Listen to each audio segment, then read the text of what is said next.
하나님의 말씀 에베소서 2장 19절 한 절만 보시도록 하겠습니다. 에베소서 2장 19절 말씀입니다. 우리 다 같이 한 목소리로 읽도록 하겠습니다. 그러므로 이제부터 너희는 외인도 아니요 나그네도 아니요 오직 성도들과 동일한 시민이요 하나님의 권속이라. 아멘. 에베소서는 교회란 무엇인가에 대해서 끊임없이 말씀하면서 교회의 영광스러움,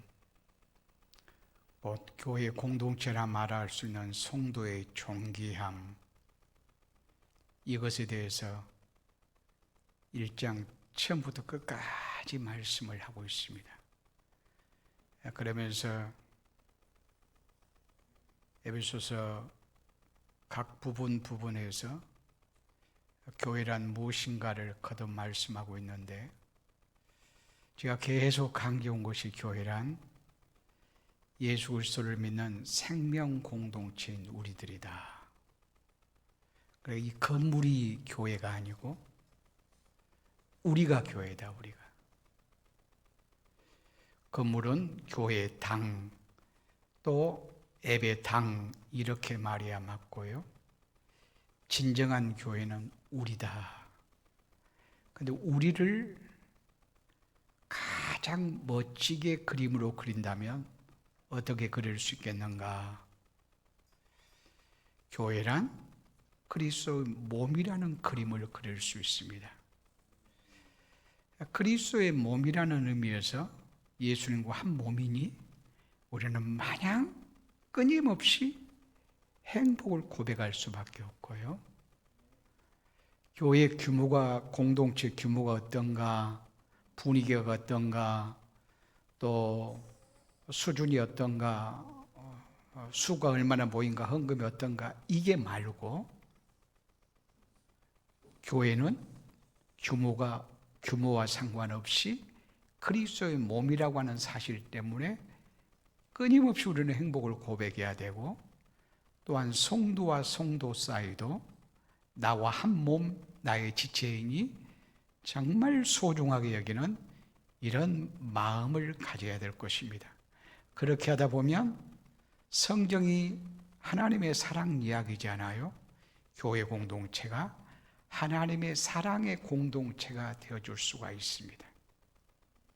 나가서 지난 수요일은 교회란 다른 그림을 또 하나 그린다고 하면 성전이다. 이 예배당을 성전이라고 말하는 것이 아니고, 그러니까 예배당 건축하면서 성전 건축, 이 말은 틀린 말이에요. 예배당을 다 건축하고 나서 성전 입당 감사 예배, 성전 입당, 헌당 감사 예배, 이건 다 틀린 말이에요. 성전은 뭐가 성전이냐? 우리가 교회듯 우리가 성전이에요. 성전은 구약의 성전의 의미는 하나님의 임재예요. 하나님이 함께 하시겠다는 것을 구체적으로 보여준 것이 성전이에요. 이 성전의 실체가 누구신가 하면 예수님이세요.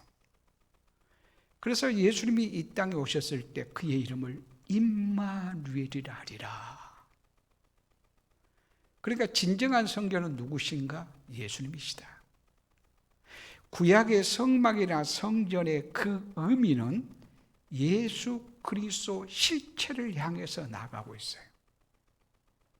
그러니까 구약의 말씀은 그림자와 같고, 또 예수 그리스도 안에 성취되어지는데 예수님이 실체다라고 말씀할 수가 있어요. 그래서 예수님이 성전이세요. 그래서 요한복음 2장 말씀 보면 너희가 성전을 헐라 내가 사흘 만에 지리라 이렇게 말씀할 때 유대 종교주의자들은 엄청나게 오해했어요.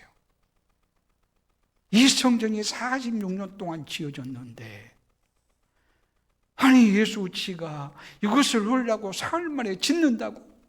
그러면서 엄청난 비방을 하게 되었습니다.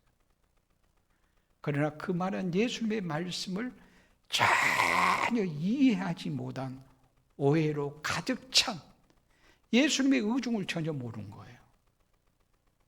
요한복음 2장 21절 말씀 보면 예수님은 자신의 몸을 가리켜 성전이라고 말씀하세요.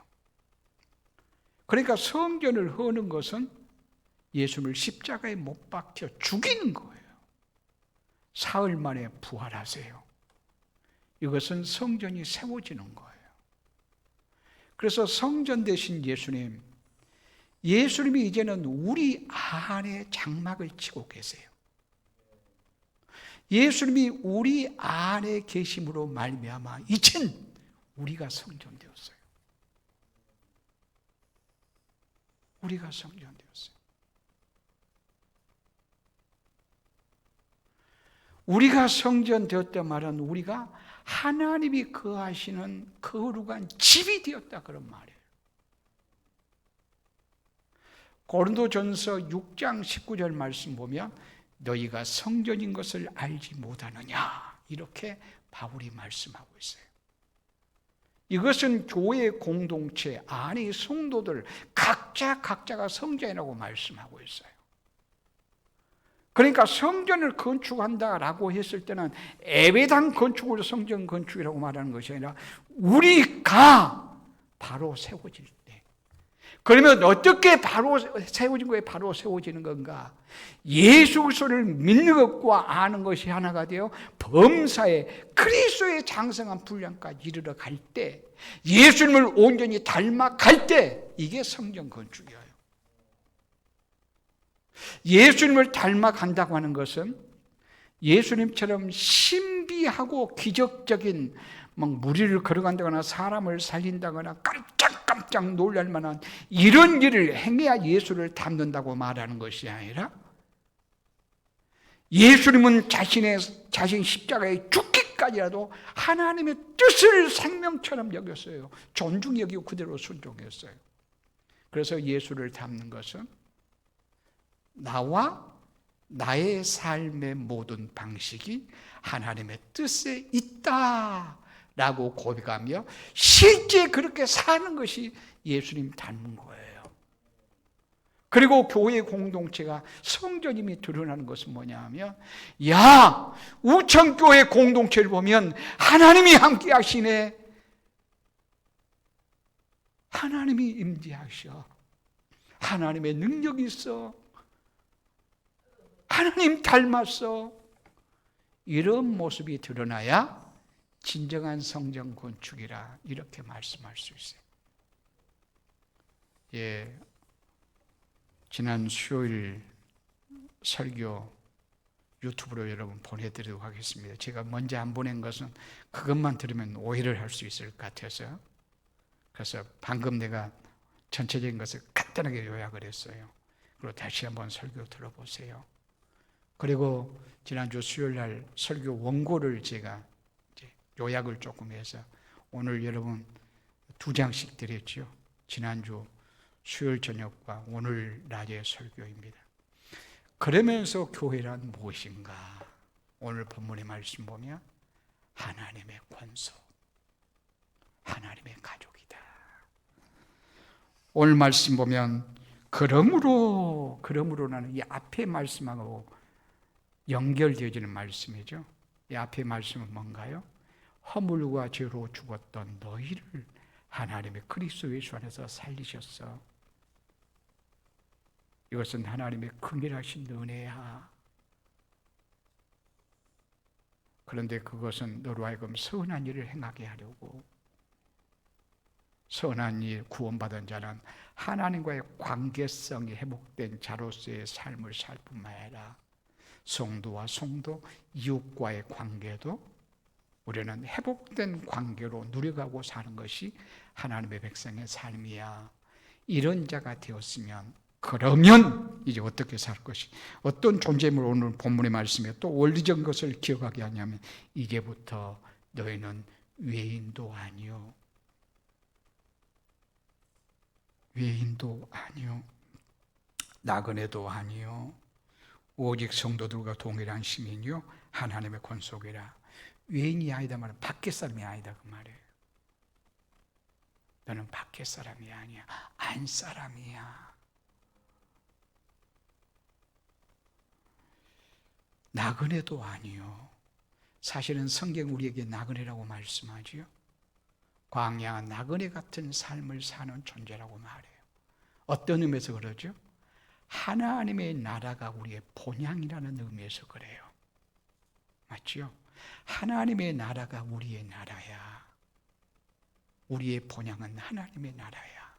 그런 의미에서 우리가 이 땅은 나그네와 같아요. 그러나 좀 더 넓은 의미에서 생각하면 이 땅 하나님이 지으셨어요. 하나님이 창조하셨어요. 그런 의미, 그리고 예수 믿으면 구원을 받았어요. 구원을 받았단 말은 하나님의 나라가 임했다는 말이에요. 예수님이 하나님 나라의 왕이시고 왕 대신 예수님을 모시고 예수님의 다스림을 받으면 하나님의 나라를 살아가는 거예요. 그런 의미에서 우리는 나그네가 아니에요. 그런 의미에서 나그네가 아니에요. 그러니까 우리는 손님처럼 살면 안 된단 말이에요.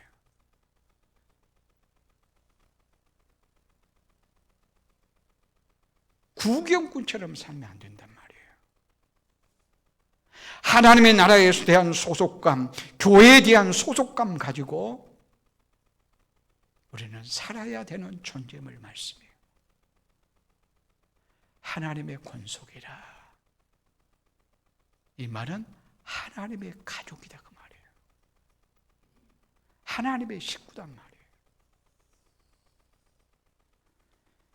이게 얼마나 영광스럽게 또 우리를 만드는지. 여러분, 어떤 그림을 봐요. 참 아름답다, 참 멋지네, 좋네. 어떤 그림을 볼 때 그렇죠? 한 가족이, 그러니까 아빠, 엄마, 자녀들, 또 할아버지, 할머니, 아빠, 엄마, 자녀들 같이 막 잔디밭에서 뒹굴고 놀고 같이 식사하고 같이 여행하고, 이 모습 너무 아름답잖아요. 아름답죠?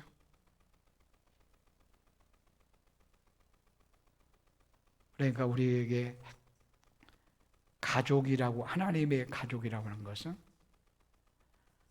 하나님을 아버지로 모신 자의 가족이 마음껏 행복하게 누려가야 될 것을 말씀하고 있는 거예요.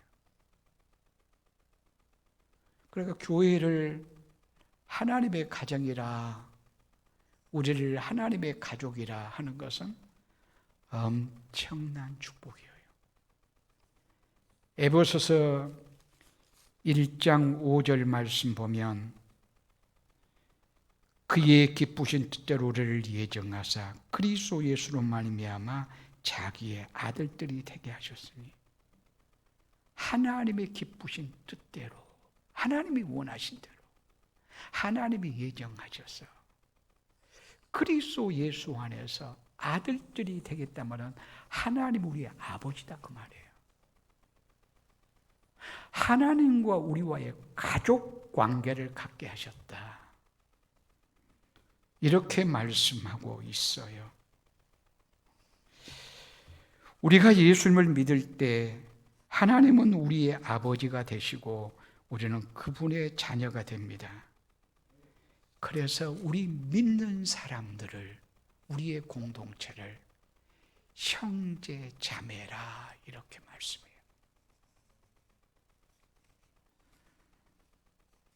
우리가 이 세상에 처음 태어나 내 아버지, 내 어머니의 가족이 되었고, 예수 믿고 거듭남으로 영적으로 다시 태어나 하나님의 가족이 되었습니다. 혈육의 관계의 가족도 굉장히 소중해요. 그러나 이것은 영원하지 않아요. 아무리 사랑하는 부부도 먼저 가고 늦게 가고 그래요. 부모와 자녀도 마찬가지고. 그러니까 이 땅에서의 가족은 영원하지 않다, 그런 말씀이에요. 영적인 가족은 영원히 함께 살 것입니다. 그래서 이 땅에서 가장 값지고 아름다운 일이 있다고 하면 육적인 가족을 영원한 가족으로 만들어가는 일이에요. 영원한 가족으로 만들어가는 일은 나의 육적인 가족 한 사람도 예수 믿지 않고 예수 믿게 하는 일, 가족 전도로 갈까요? 이 일보다 더 아름다운 일은 없을 거예요. 이 일보다 더 아름다운 축복, 이 일보다 더 아름다운 사랑의 표는 없어요. 이 땅에서 몇십 년 살 가족도 그렇게 소중하고 아름답게 살아야 된다면 영원한 가족인 교회 공동체 아름답게 살아야 되고 귀하게 여겨야 되고, 또한 우리의 혈육적인 가족들도 모두 예수 믿어서 영원히 함께 살도록 우리는 섬기는 우리들이 되어야 될 것입니다. 그래서 모두가 다 우리의 하나님의 가족 속에 속하도록 해야 되겠다, 그런 말씀이에요. 창세기 1장의 말씀 보면 하나님께서 천지 만물 창조하신 내용이 나와요. 그런데 창조의 절정은 뭔가? 사람이고 가족을 세우는 거예요. 그런데 하나님께서 매일매일 천지 만물을 창조하시고 하나님의 심정을 얘기해요. 보기에 좋구나. 나 행복하다. 하나님이 그렇게 말씀하세요. 그런데 보기에 좋지 않는 것이 있었어요. 그게 뭘까요? 하나님이 매일매일 있으라 하면 있었고 그러니 하나님 보시기에 좋았더라. 그런데 보기에 좋지 않는 것이 있다니까요. 보기에 좋지 않구나. 뭘까요? 이러면 죄 짓는 것이 안 좋죠.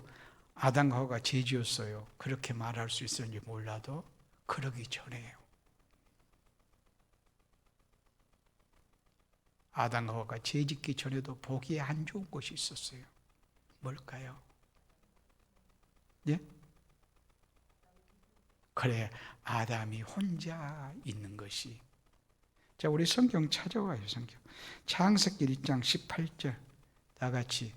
창세기 2장 18절 2장 다 같이 시작. 여호와 하나님이 이르시되 사람이 혼자 사는 것이 좋지 아니하니 없는 배필을 치리라 하시고, 사람이 혼자 사는 것이 좋지 아니하니. 여기에 좋지 아니었다, 이 말은 죄가 있었다 그런 말은 아니에요. 아직 미완성품이다 그런 말이에요. 완성이 아직 덜 된 거야. 그리고 이제 그 다음에 막 보면 내가 아담을 위하여 돕는 배필을 치리라 말씀하시고 문화적인 사명 얘기예요. 이 문화적인 사명은 하나님께서 짐승들을 아담에게 이끌어와요. 그럼 아담이 직관으로 짐승의 이름을 지어요. 탁월했어요, 아담은. 지금 같으면 뭐 하나 발견하면 이름을 지으려면 실험하고 막 연구하고 다양한 방식으로 시간도 걸려서 여러 사람이 머리를 짜매고 막 그렇게 해가지고 이건 이름을 뭐라고 지으면 좋겠냐 그래가지고 막 박사들이 막 이름을 지어요. 근데 아담은 하나님이 탁월한 지성을 주셔서 직관으로 이름을 지었어요. 소가 지나가면 소 이렇게 이름을 지었어요. 그러니까 아담은 그걸 기억해요. 그래서 내일 그 이름으로 소를 다스려요. 이런 능력이 있었어요, 아담에게. 범죄하기 전에. 그런데요, 아담이 문화적인 사명을 감당할 때 어떤 느낌이 들었을까요?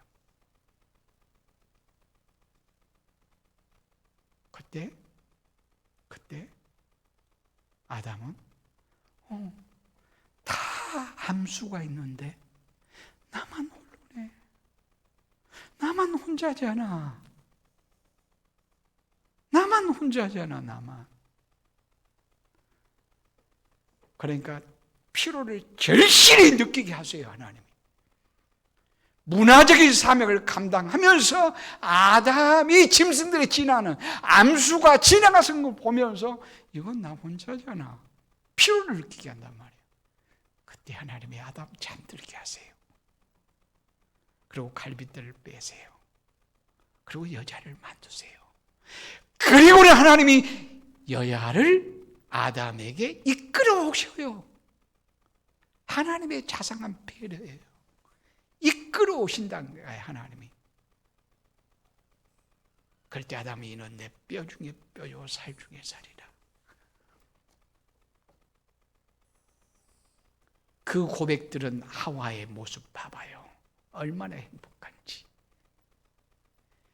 그렇게 고백했던 아담의 입술을 봐봐요. 얼마나 행복한 모습인지.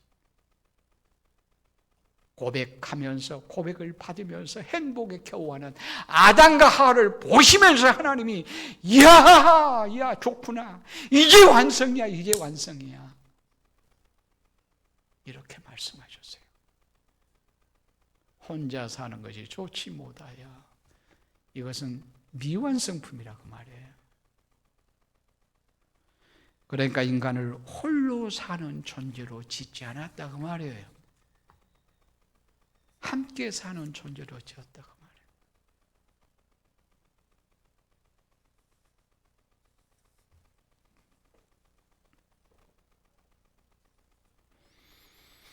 우리가 이 땅에 태어날 때 자동적으로 인류의 일원이 되고 아버지, 어머니의 가족이 된 것처럼 우리가 예수를 믿음으로 아주 자동적으로 하나님의 가족이 되었습니다. 가족 되었음을 소중히 여겨야 됩니다.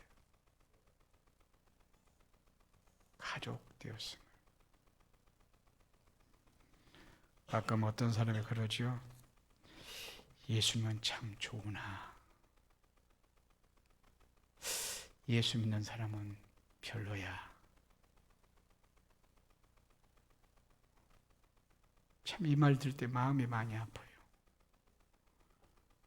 그러면서 나도 예수 믿는 것은 참 좋을 것 같다. 그러나 교회는 속하지 않을 거야. 아니 한 걸만 나는 예수 믿어. 근데 교회는 속하지 않을 거야. 교회에서 얼마나 안 좋은 것을 봤으면 그럴까. 참 우리가 반성해야 되겠죠. 얼마나 교회에서 상처를 받았으면 예수는 믿는다 하면서도 예수 믿는 것을 좋다 하면서도 교회라고 하는 이 모임에는 참석하지 않는다고 그럴까요? 참 우리가 교회 공동체가 부끄러워야 될 일이지만 그러나 그가 결코 옳다라고 말할 수 없어요. 그것은 무엇과 같은가 하면 나는 축구 선수다. 나는 축구를 잘하니까 축구 선수야. 근데 소속팀이 없어. 이게 축구 선수가예요. 나는 군인이야. 근데 나는 소속 부대가 없어. 이거 군인인가요? 아무리 용감하고 대단한 능력이 있어 보여도 막 사격을 하면 10발 하면 10방, 100발 하면 100발 전체를 뭐 표적을 향해서 정확하게 맞추는 그런 실력이 있을지라도 소속 부대가 없으면 군인 아니잖아요.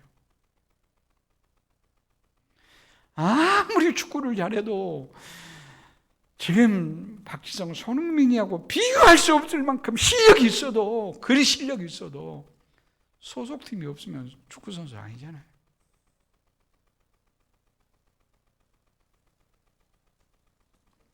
교회는 더 그래요. 아무리 내가 예수를 믿는다고 말해도, 믿은 것이 좋다고 말을 해도, 대단하다고 말을 해도 교회 공동체 속하지 아니하면 그는 생명이 없어요. 교회 생명이 없어요. 그리스도의 사람이라고 말할 수 없어요. 왜 그래요? 교회의 본질이 뭔가요? 교회는 뭐라고 했죠? 그리스도의 몸이다. 몸이다. 우리는 모두 다 그리스도의 몸의 지체들이다. 지체들이다. 아무리 손이 탁구를 잘해서 세계 금메달 딴다 할지라도 몸에서 떠나버리면 기능을 발휘할 수가 없어요. 아무리 발이 공을 잘 차서 세계 축구 선수가 된다 할지라도 몸에서 떠난 발은 아무 의미가 없어져 버린단 말이에요. 아주 만약에 팔이 떨어졌다고 하면 가정을 해보세요. 발이 떨어졌다고, 몸에서 떨어졌다고 하면 가정을 해보세요. 어우, 내 사랑스러운 손이여. 그리고 집에 가져온가요? 그리고 1년이고 10년이고 20년이고 계속 내 손이여. 그러면 저녁에 잠잘 때마다 같이 데리고 잔가요? 가지고 잔가요? 그렇지 않잖아요. 이거 땅속으로 들어가요. 이건 교회가 그리스도의 몸인 것을 알면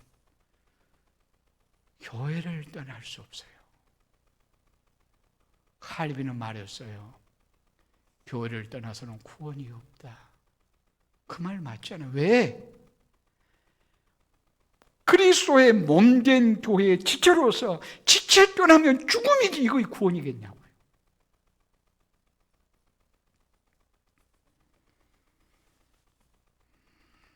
교회가 상처를 주었다면 미안해요. 또 우리 반성해야 될 거예요. 왜 어느 그 교인이 상처를 받았지? 나 때문이 아닌가, 미안하다, 그런 마음이 있어도 그에게 결코 그 심정은 조금 이해는 돼도, 그래 네가 누구 때문에 상처받았다면, 교회에 또 일하는 사람 때문에 상처받았다면 그 심정은 이해는 가도, 아주 떠나는 것은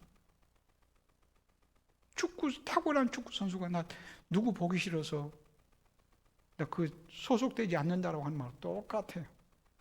그보다 더 확실한 것이 교회를 떠나는 것은 구원받을 수 없어요. 그러니까 우리는 하나님의 창조를 생각해도 그렇고 교회가 무엇인가를 생각해도 그렇고 함께 살아야 되는 존재라.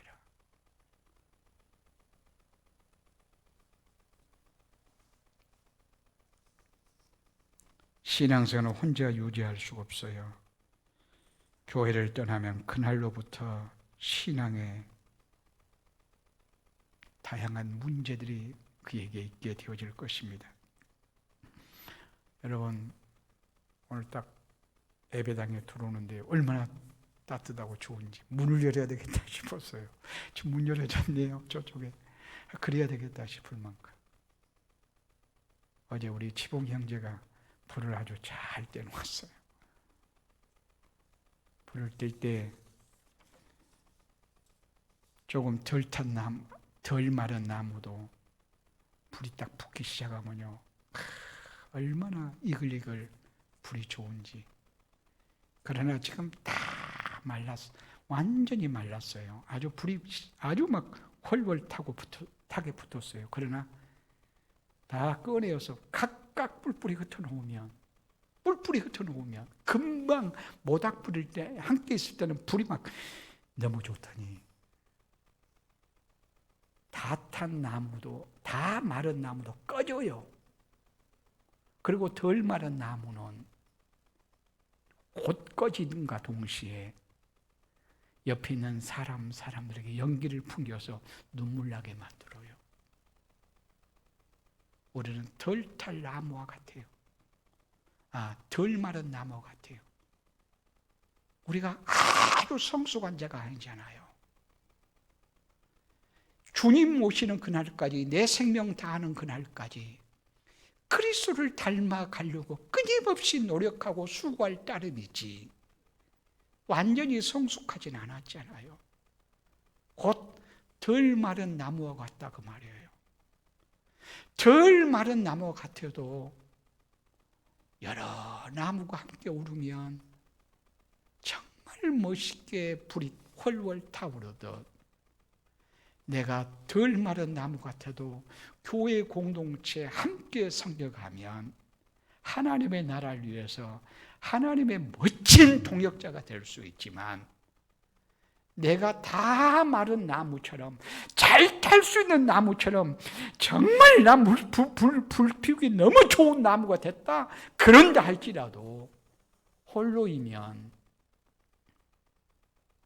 곧 꺼져버리고 말 것처럼 우리 교회 공동체가 바로 그렇다 이렇게 말씀할 수가 있을 것입니다. 우리의 몸은 많은 세포로 구성이 되어 있어요.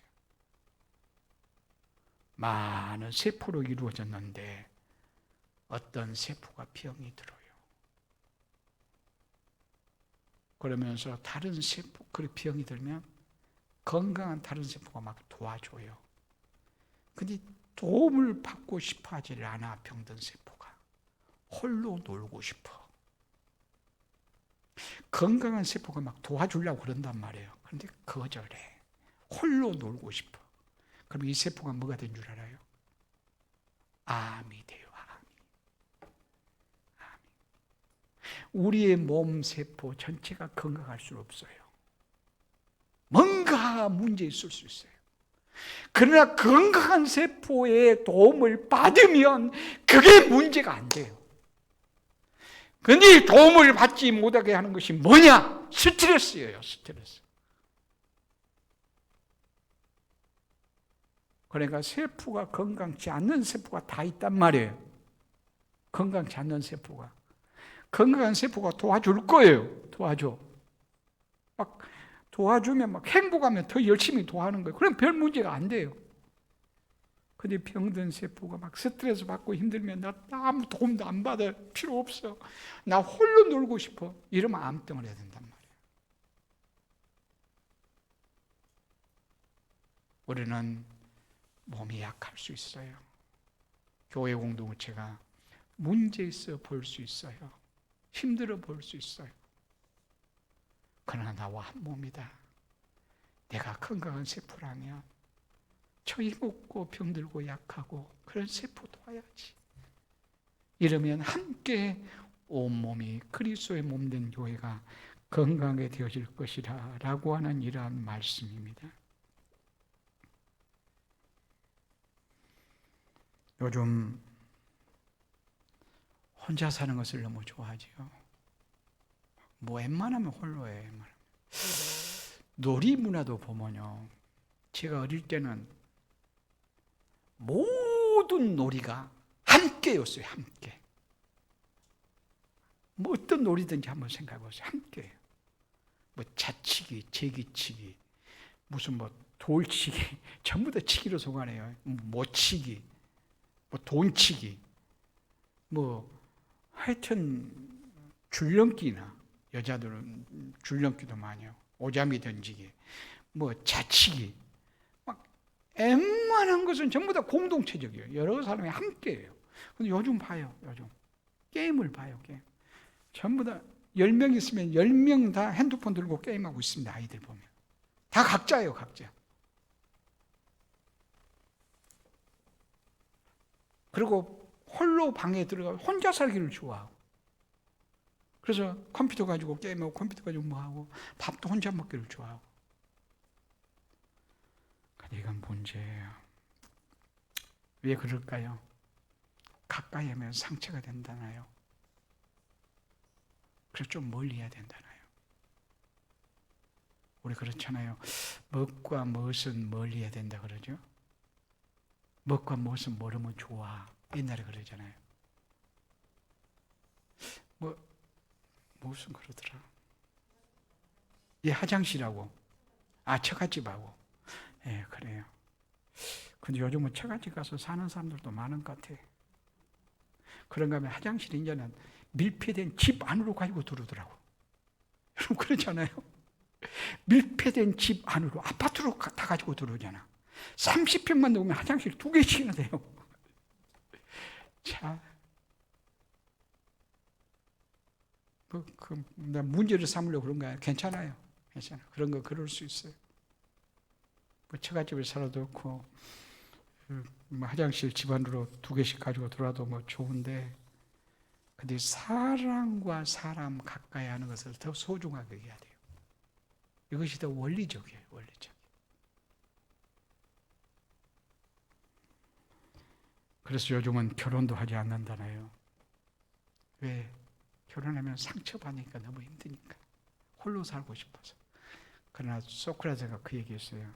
결혼하면 좋은 사람을 만나면 행복할 거고, 안 좋은 사람을 만나면 뭐가 될 거라? 철학자가 될 거라. 그래, 좋은 사람 만나도 좋고 안 좋은 사람 만나도 좋다. 그러나 결혼해야지. 의미 있는 말이에요. 좋은 사람 만나서 행복하면 행복이 좋고, 힘들다 그러면 더 철학자가 돼. 안 좋은 환경 속에서 능력을 발휘하면 감동이 되잖아요. 제가 제 아내가 참 좋거든요. 너무 좋았어요. 참 좋은데 가끔 싸우죠. 왜 안 싸워? 요즘은 뭐 안 싸우지만 젊었을 때는 싸우기도 하지요. 그러면 제가 뭐라고 얘기한 줄 알아요?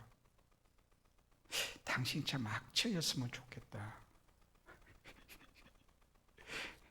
악처였으면 내가 천사가 될 텐데 당신을 천사로 생각하다 보니까 내가 화가 난다. 의미 있잖아요.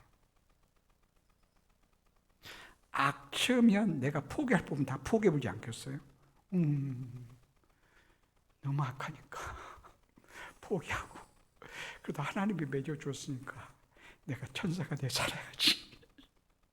근데 내가 천사로 생각한단 말이에요. 너무너무 이것도 근데 뭔가 하나 문제가 있어. 그런 마음이 상한 거예요. 뭐 이거 잘한 것이 아니지만 우리가 좋고 좋으면 행복해서 하나님 앞에 감사하고, 또 그렇지 않으면 천사가 되냔 말이에요.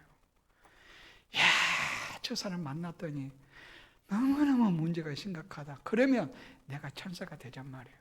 그러면 어떤 일이 있어요? 감동이 있어요. 감동이. 야, 누구도 저 인간 상종할 수 없는데, 문제가 많은데, 골치 아픈 존재인데 너는 어떻게 하면 저 사람에게 그렇게 선하고 아름다운 영향력 끼칠 수 있어? 감동되지 않는가요? 좋은 사람이 나하고 친하면 좋을 뿐이에요. 그저 필요할 뿐이에요. 괜찮아요. 그러나 내가 감동을 끼칠 수 있으려면 중요한 것은 내가 그리스도의 생명으로 사는 거예요.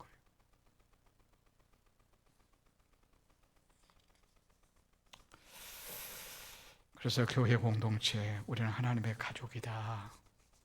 이 진리 붙잡혀서 가족의식으로 살아가는 우리 모두가 되어줄 수 있기를 바랍니다. 기도하시겠습니다.